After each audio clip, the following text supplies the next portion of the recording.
I decided to start giving these kids, younger generation, a voice. You have to give them a serious voice. So I thought of a board, and I wanted to have these young people to have a say in the real board in the course of the business. Today, I'm joined by Dirk Bakker, CEO of Colliers Netherlands, a global leader in commercial real estate services. Not only does Dirk lead Colliers in the Netherlands, but he also heads the hotel group across the EMEA region. Dirk is a true visionary in the world of real estate and hospitality, always pushing the boundaries with his bold ideas and willingness to challenge the status quo. In this episode, Dirk will dive into one of his most innovative initiatives, the Young Sounding Board at Colliers. This unique program gives younger generations within the company a direct voice in decision-making, ensuring the organization stays ahead of future trends and remains relevant. Dirk will share how this bold idea came to life and the impact it's had on shaping the future of the company. Stay tuned to hear how Dirk's leadership is not only reshaping Colliers, but also setting an inspiring example for organizations worldwide. You won't want to miss this. So thank you so much for joining us here today, Dirk. It's an absolute pleasure to have you. Oh, great to be on board, Nikki, and it's good to see you again. It's been a while, and I still vividly remember also our conversation in Prague. It was great, so I look forward to continuing that.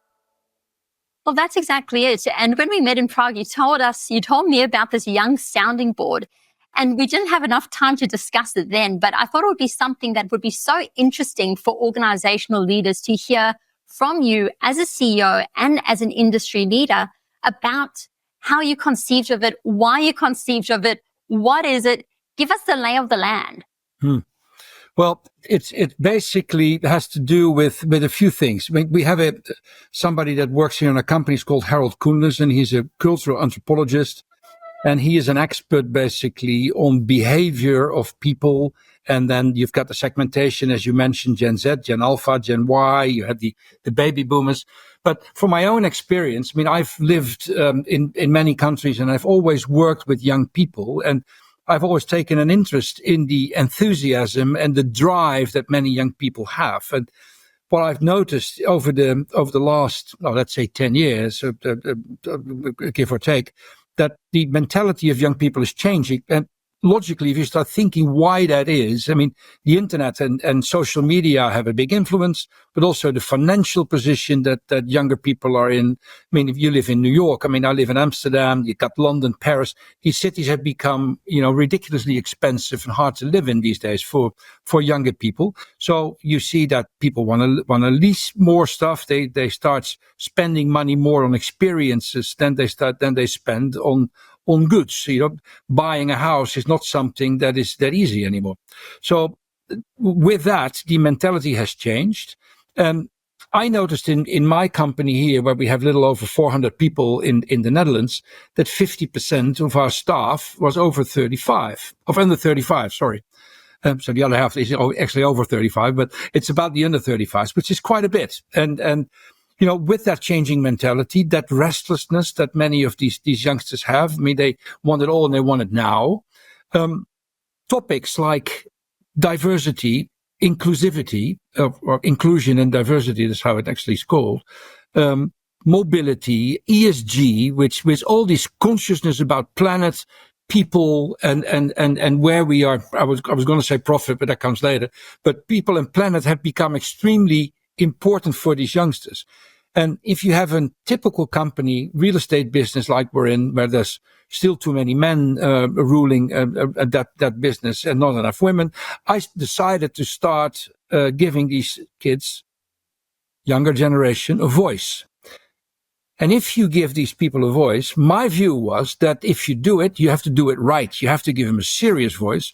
So I thought of a board, and I wanted to have these young people to have a say in the real board in the course of the business.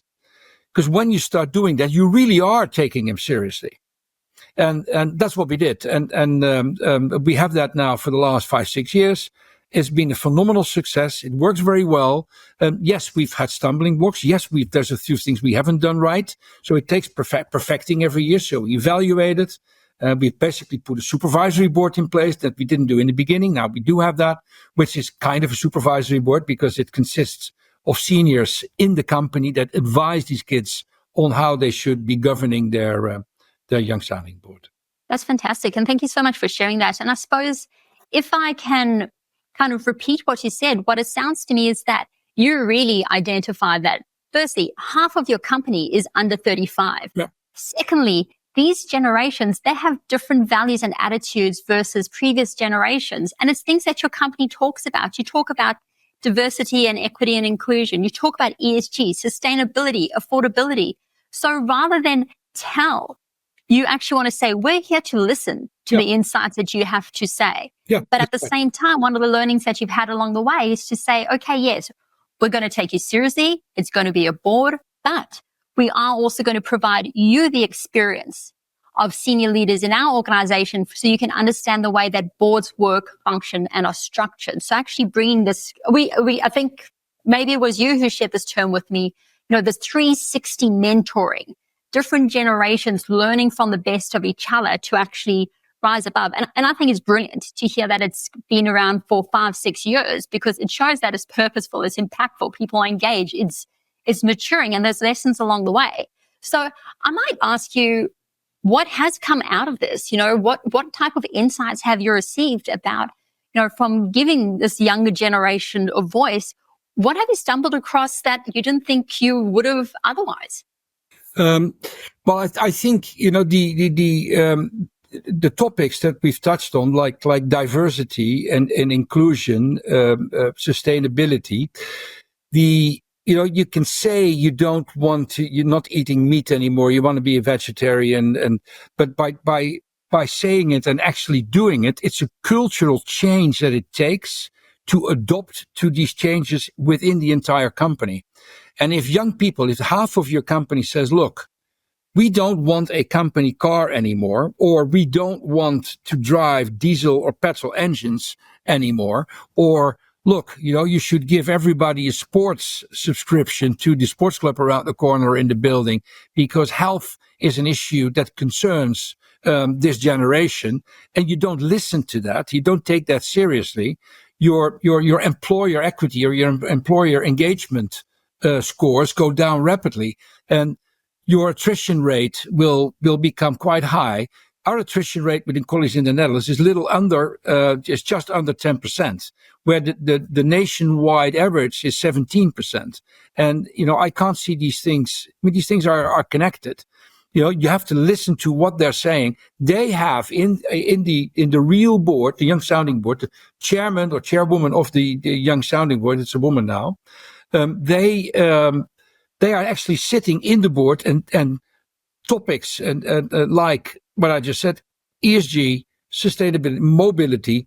These are topics that are owned by the young sounding board. So they have to prepare, if they want to change something, a case, and they present that in the board. There's a vote. And if the majority accepts it, it's accepted, it's policy. So they actually have an influence on the course on how we deal with our business. And needless to say that because of arguably the lack of experience, some financial topics and stuff are not in their portfolio, but they also do have a say on that. If we start spending money on only on golf tournaments, and meanwhile the whole company, I'm just giving an example, the whole company wants to basically do something with hockey and football and whatever it is, then we would be crazy not to listen to what they're saying. So that's where it really makes an impact. That's great. And I can imagine that when you conceived of this idea, it's atypical, it's non-traditional, it's bold. Did you receive opposition? And how did you convince stakeholders in your organization and within your own board to take it seriously and bring it to light? Well, needless to say, we had opposition because this is something that is, indeed, as you said, it's bold and it's radical. So you need to prepare. Failing to plan is planning to fail. So in that sense, we prepared it very well. So we came up with these arguments. I obviously made sure that within the board or in the board of directors of the company, I was looking for like-minded people where I know that, hey, what do you think it is? Oh, I think it's a great idea. Oh, can you just help me then set this up? This is my idea.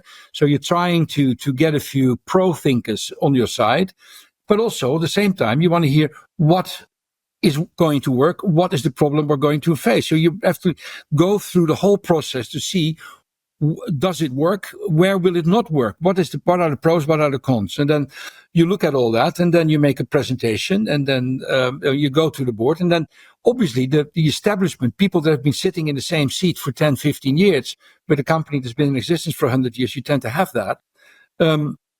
These people are saying, why would I sit in the same room with some snot-nose that has just started, and what do they know? And I've got an experience of so many years, blah, blah, blah, blah, blah, blah.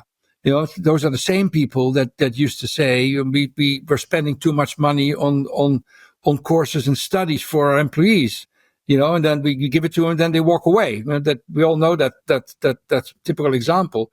But the answer to that is, what if you don't give them an education and they stay? Then it doesn't take very long before you're a laggard. And at the same time, as a company, I always wanted, and I still want today, and I always want, you want to be an employer of choice. It's the same thing, the same discussion that you will have, and we've had that seriously as well after COVID. Are people coming back to the office or not? And we had 19% of people working from home prior to COVID, and we have more or less the same number today. We have offices in the Netherlands because that all goes hand in hand. It's, as I said, a young sounding board is not just an idea and just do it and it looks sexy and people like to work for Colliers. It doesn't work like that. It's something that you have to, in every sense of the word, you have to live and the experience. Our offices here in the Netherlands are offices where you want to be and not where you have to be. There's a bar, there's even a wine bar. There's always activities. There's always clients. There's always speakers during the week. There's dinners here, even client dinners in the office where people want to meet these clients. There's always some action going on. And, that's why people want to come to the office. And if it's just to work, why can't you just do it over a screen? Well, with 30 business lines as a full service, real estate advisory, what we are, people need to talk to each other. You can't do that over screen. And that's also something that the Young Sounding Board very much sees as well. Yeah, and I think I'm hearing this theme about really investing in people and understanding that if you create educational advancement, environmental opportunities for them, then in a meaningful way and a genuine way, then you do attract the best people, you do retain them. And they want to collaborate, that they want to put in their best effort because you've invested in them. And I think a lot of companies over the years have become complacent because they're like, well, you should just feel lucky to get a paycheck. Yeah. Or you are a cog in the machine. Nobody wants that anymore. And it sounds like you've really worked against that in a meaningful way. Yeah, and you use the word being bold, which I like. But one of the things that we've also done here, when we had a discussion in our board here, we said, look, guys, should we not give a directive on how many hours a day you need to be in the office, or how many days you be in the office, or something like that? What we need to develop a policy, because since COVID, everything has changed. And I said very vividly to everybody, and we had a firm discussion on that. I said, look, I don't think our policy is that everybody decides with themselves. And people need to be convinced that they don't have the right to work from home because other people have the right to work with you. So it's a collegial thing that you need to convince people of. And we've done that. And a little after that, because there was still obviously, there was a bit of division in the business about how we should deal with it, which is logical, but there's various ways that lead to Rome. It's not just one thing that works. But the one thing that I then said, look, we need to talk about the opening hours of the office. Because if you look at the Gen Alphas, and some of the people that just came out of school, or they don't want to sit in busy student houses anymore. Because when they go to study, they go to the library. And I've had a few students here that were doing a master's degree on something. And they asked me several times, also during COVID, Dirk, can we work from the office on Saturdays or Sundays? And I always said, sure. I mean, it's your clubhouse. It's the place that you can use 24 hours a day. That should be the philosophy. So we've changed basically the office hours and said, okay, let's open it from 8 to 8 official. And let's also do that on Saturdays. And when you announce that means your office is open on Saturday. And then people start thinking, hey, I can actually go to the office, because nobody would think they can come to the office on a Saturday. In the old days, when I grew up, working on Saturday or Sunday was normal because we didn't have laptops. So you would go to the office anyway because that's where you had your tools. Nowadays, people look for an environment where they can sit quietly, where they can sit comfortably, where they can collaborate, and where they can work. So we opened up the office. Now, it's not like it's very busy on Saturdays, but still the younger generation, some of the youngers and the students are there. And there's always some 6, 7, 8, 9, 10 people that are doing something. Yeah, and I'm sure they appreciate being able to have the serenity and focus. And perhaps in many circumstances, I can say it definitely applied when I was a student, that the office was a lot nicer than my student housing. So, and a better internet connection. So I suppose, Dirk, with this kind of wealth of experience and these different initiatives that you're working on, including the Young Sounding Board, including, training, happy hour, speaker series, beautiful offices, different opening hours, flexibility, etc. What advice would you give to individuals, managers, and organizations that are really thinking about how can I become future ready? The most important thing that I can do is really focus and on the world around you. See what's happening. Talk to your kids, and all generations.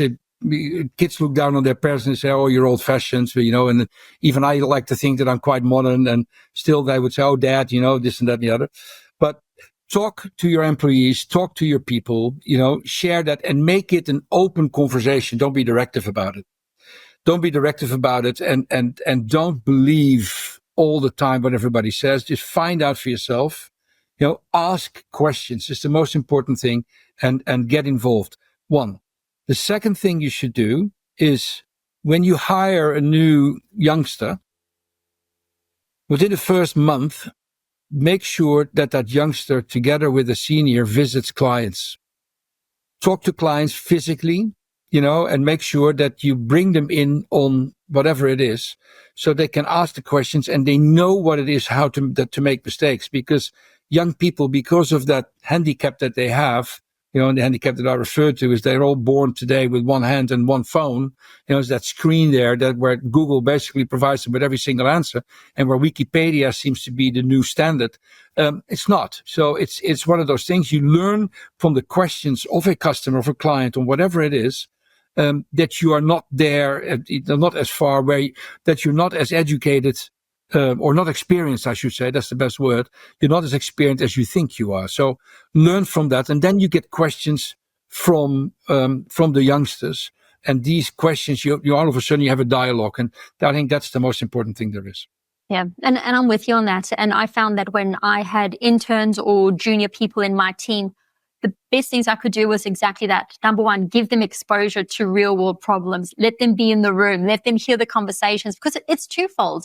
Number one, they often don't have the knowledge because they're not ingrained in the project in the same way. So you're giving them context. And number two, they can learn to kind of mirror how you respond to something. So it's not always about just, the factual information, which is some of it you can get from screens, from Wikipedia, increasingly from AI. Yeah. But it's about how do you conduct yourself? How do you answer something politely or deal with ambiguity? A lot of these soft skills. And I've spoken about this on stage before, and I probably shouldn't, but I think it's one of the best learning experiences I was able to give to a junior employee, was that I asked him to, get some data on a building for me. He didn't do it properly. I was going into a client meeting. The junior came with me into the meeting. The client yelled at me and said, "What are you doing? You can't get these numbers right. Don't you understand the importance? Blah, blah, blah, blah, blah." I apologized profusely. I said it would never happen again. But the most important thing was that the junior, who hadn't done their job correctly, heard the ramifications of screwing up and heard directly from the client, but, pointed at me, "This is why it's important. This is why every single number needs to be correct, blah, blah, blah." So after that junior realized, don't take this, boring stuff. I'm too good for this. I got straight A's at school, blah, blah, blah. Don't take it for granted. It's important. Every single piece of the puzzle you have is important. So, I think there's this level of autonomy that they want because they're incredibly intelligent. Well, a lot of them are. I like to think that a lot of them are, especially if they're working in an organization like, yours or where I've worked previously, that they finish school, they've got good marks, they've done well, they can find a lot of information, they can do it quickly. But sometimes you need to let them fail in order to humble them a little bit, so that then after that, they want to come to you and go, "Actually, how can I do this in a different way? I see that you get results with your old brain and your old way of thinking things, your pre-internet mind. For some reason, you're able to do this, but I can't get the information from ChatGPT like I'm used to. Yeah. But Dirk, we're running out of time here a little bit, so I might move over to just some rapid fire questions about you, your work practices, and your daily habits, if that's okay with you. That's fine. Sure. All right. Morning person or night owl? When do you do your best work? My best work I do in the mornings. I mean, I'd love to wake up early and I'm so comfortable doing that. But, I can be a night owl as well. And it's more like meeting clients and talking. So the actual work behind the computers in the morning and the other stuff is in the evening. The desk work in the morning, social work, managing the office during the day, and then evening is entertaining quality face-to-face time with clients. I love that. Yeah. How do you structure your week and your days? I sport 3 times a week. I have Tuesday mornings until 10 o'clock. I'm not available, and the same thing on Friday mornings. And I try these days also on Friday afternoons not to plan anything business-wise in my agenda, because sometimes I do a lunch, and I'm with clients, or I play a round of golf, or I do a round of cycling, or, I'm trying to do something with client engagement. Could also be in the office, where I sometimes have an Ask Me Anything session where I wear my jeans and my sneakers and I sit on the table and they can ask me anything. Usually also with the interns and the younger generation again, because I think once a month that's very important so that they really get the chance to interact. And for the rest, on Sundays, I always write an article. Every week I write an article which I call Good Morning Colliers. And I never plan that because during the week, there's always a topic that I run into that I want to give my opinion on.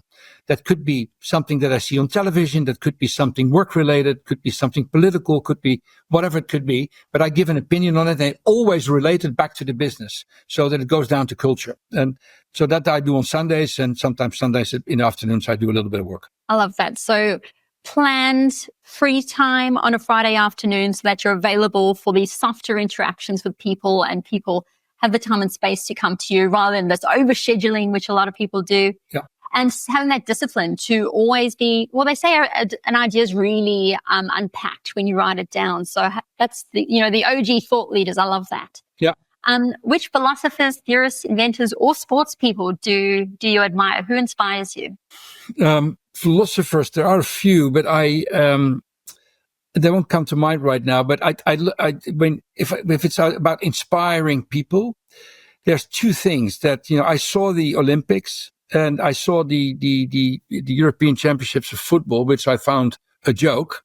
If I would compare it to what some of the team players did during the Olympics, and I found as a person, Sifan Hassan, he's a Dutch, Ethiopian-born but Dutch marathon runner, long distance runner. She said she did something that nobody's ever done before. She ran the 5,000. She ran the 5,000, the 10,000, and the marathon. She won the marathon after 36 hours before. She got a bronze medal on the 10K. And somebody who does that, and you go so deep, that self-discipline that you have, I think is very inspirational. And I've seen team efforts also happening in the Dutch rowing championship and the Dutch hockey teams.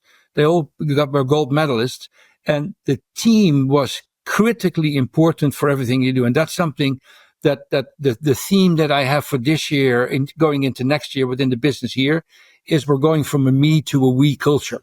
And that we culture is absolutely critical, because if you don't think team, the individual can never excel. Brilliant. From a me to a we culture. I love that.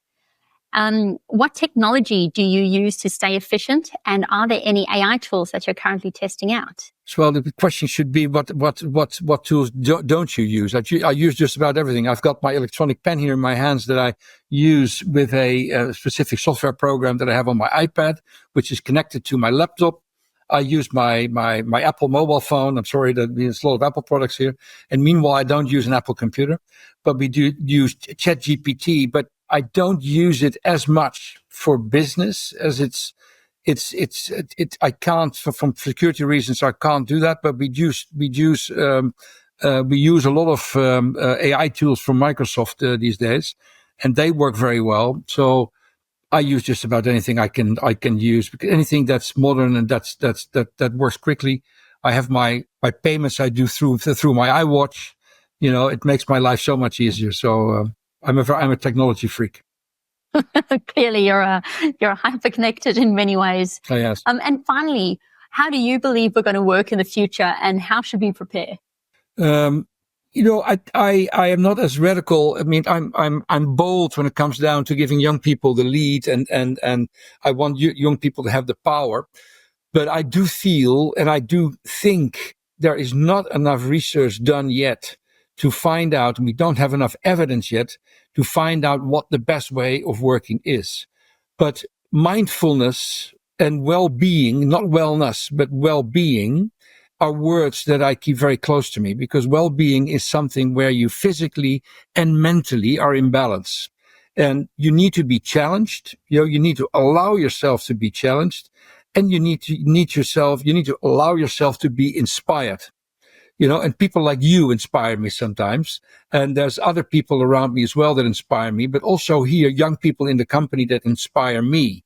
So that keeps me alive, that keeps me young, and that keeps me very energetic and relevant.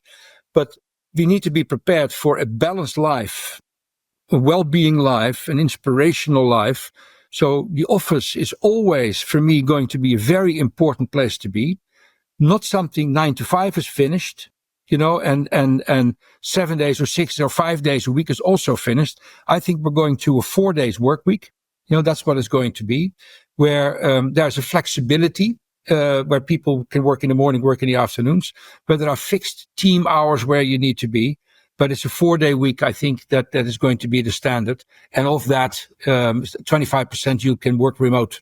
Doesn't need to be from home, because I don't believe that working from home is the best way of doing it either, because the productivity goes down and the distractions are there, and it's all mentally not too good either, in my view. I think you need that environment where you need to focus in partitions. So that's what I think it's going to be. Yeah. And I agree with you on that. And I refer to it as the money maker. Yeah. That if we look after our mental health, if you're having a day where you are playing your A game, you can get so much done, such great work done. You can be so happy at it, rather than if you're in a bad mood, you're not feeling great, you can just grind away and achieve nothing. The more that we can invest in our mental health, the money maker, then we shouldn't be grinding away. Yeah. So, Dirk, I'd like to thank you ever so much for your time and your insights. We've covered a few different topics here. I feel like I've gotten to know more about you and your philosophy as a leader, your love of technology, your admiration for upcoming generations, and what you as a seasoned executive can learn from them. Dirk, if people want to find out more about you, where can they find you? What social media or what websites? Where's the best place to learn more about you? I'm on LinkedIn. I'm on Instagram, but Instagram I keep private, basically. I'm very much on LinkedIn. You can find me at Colliers, at the Colliers website. I've got my email address, dirk.bakker at colliers.com. And I've got my mobile phone, which I'm happy to share as well. But social media, WhatsApp and LinkedIn and email are probably the best and easiest way to reach me. Excellent. Well, thank you very much. This has been a wonderful discussion, and I look forward to hearing more about everything that happens from the Young Sounding Board. Nikki, it was a great pleasure. It was really a lot of fun to do this, and stay in touch. And if anybody wants to know more, you know how to reach me. A big thank you to Dirk Bakker for joining us on The Visionaries and sharing his insights on leadership, innovation, and empowering the next generation. If you're enjoying the show or finding it helpful, please consider rating or reviewing it. It really helps us reach more listeners and spread these inspiring stories. Don't forget to share this podcast with friends or colleagues who might also benefit from Dirk's unique perspective. You can also stay connected with me on LinkedIn or YouTube at Nikki Greenberg. Thanks again for tuning in, and I look forward to having you join us in the future.